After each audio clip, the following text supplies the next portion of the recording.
Hello friends, আপনারা সবাই কেমন আছেন? আশা করি আপনারা সবাই ভালো আছেন। আমিও ভালো আছি।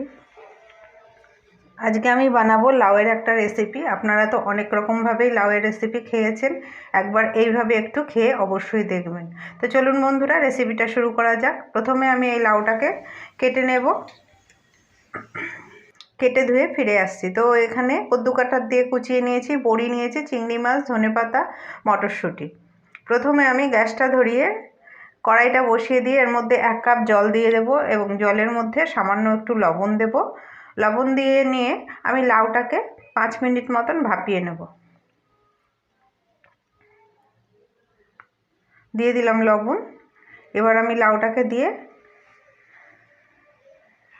ঢাকনা দিয়ে দেব, 5 মিনিট ভাপিয়ে নেব এবং এইভাবেই রেখে দেব, আমি জলটাকে ঝরাবো না।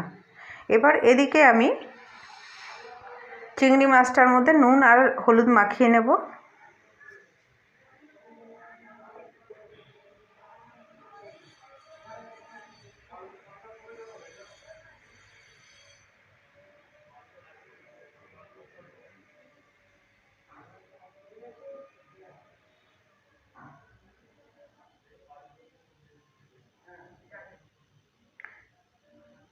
এবার আমি কড়াইয়ের মধ্যে তেল দিয়ে দেব। সর্ষের তেলে রান্নাটা করব।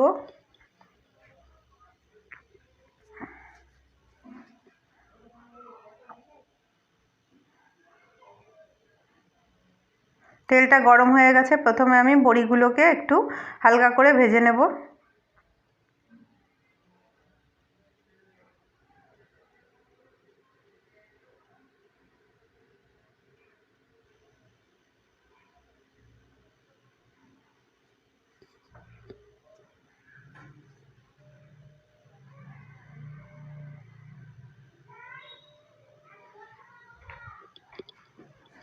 বড়িগুলো ভাজা হয়ে গেছে। এবার আমি বড়িগুলোকে তুলে নেব। এরপর এই তেলের মধ্যে আমি যে চিংড়ি মাছের মধ্যে নুন আর হলুদ মাখিয়ে রেখেছিলাম, এই চিংড়ি মাছটাকে ভেজে নেব। দিয়ে দিলাম চিংড়ি মাছ।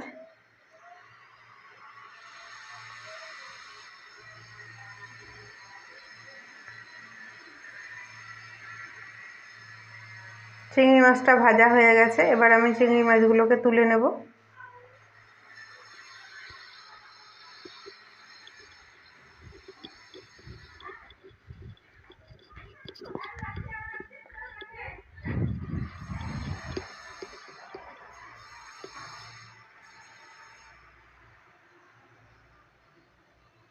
এরপর আমি এখানে 1 চামচ ছোট চামচের 5 ফোড়ন দিয়ে দিলাম, একটা তেজপাতা, একটা শুকনো লঙ্কা।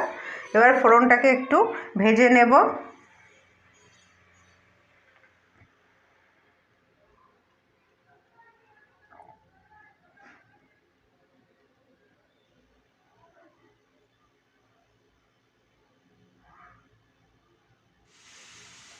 এবার আমি এর মধ্যে সেদ্ধ করে রাখা লাউটা জল সমেত দিয়ে দিয়েছি।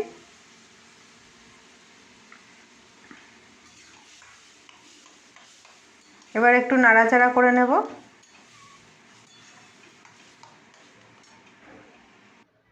ঢাকনা দিয়ে দিয়েছি। 5 মিনিট পরে ফিরে আসব। ফিরে এলাম।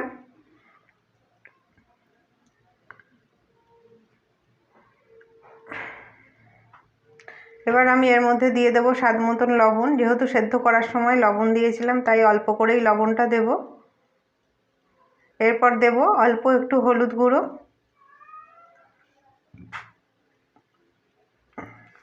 আর দেব সামান্য একটু কাশ্মীরি লঙ্কার গুঁড়ো।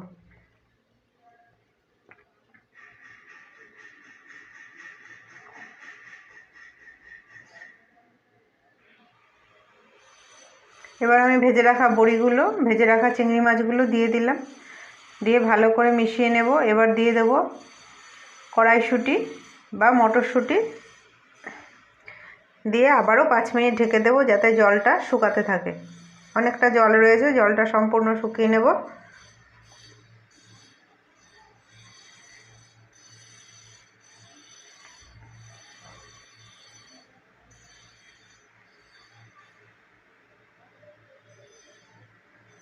লাউ এমনই একটা সবজি যার মধ্যে প্রচুর পরিমাণে মশলা দিলে কিন্তু লাউয়ের স্বাদটা একেবারেই চলে যায়। তো এইভাবে অল্প মশলাতে অবশ্যই একবার রান্না করে দেখবেন।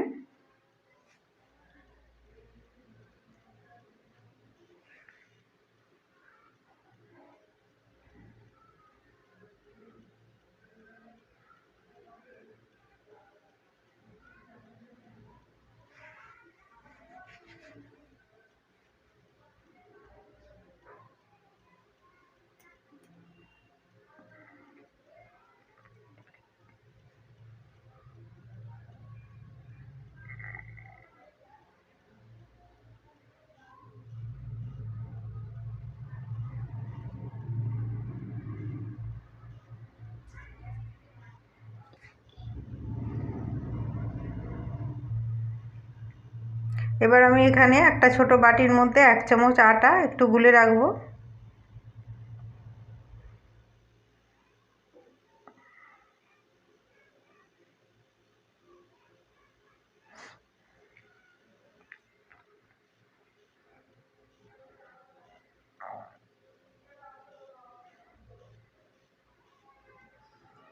এবার আমি ঢাকনাটা খুলে দিয়েছি, জলটা অনেকটা টেনে গেছে, অল্পই জল আছে।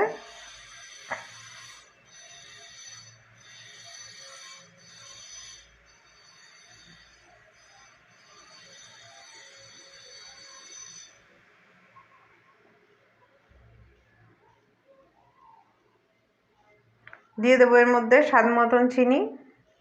লাউয়ের তরকারিতে একটু মিষ্টি না দিলে ভালো লাগে না খেতে, আপনারা চাইলে নাও দিতে পারেন।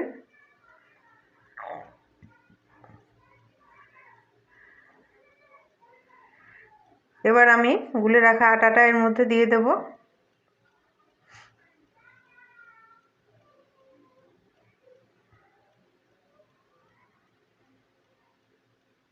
ভালো করে মিশিয়ে নেব।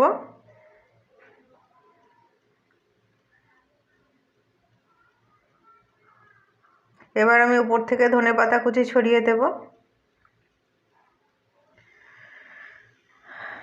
দিয়ে একটু নাড়াচাড়া করে নামিয়ে নিলেই তৈরি হয়ে যাবে দারুণ স্বাদের লাউ ঘন্ট। জলটা সম্পূর্ণই টেনে নিয়েছে, শুকনো শুকনো হয়ে গেছে।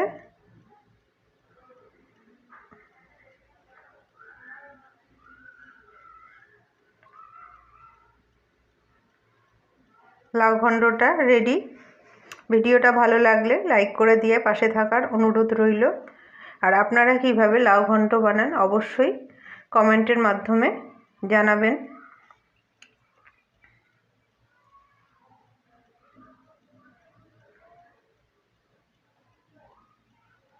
আজকের মতন এখানেই শেষ করলাম।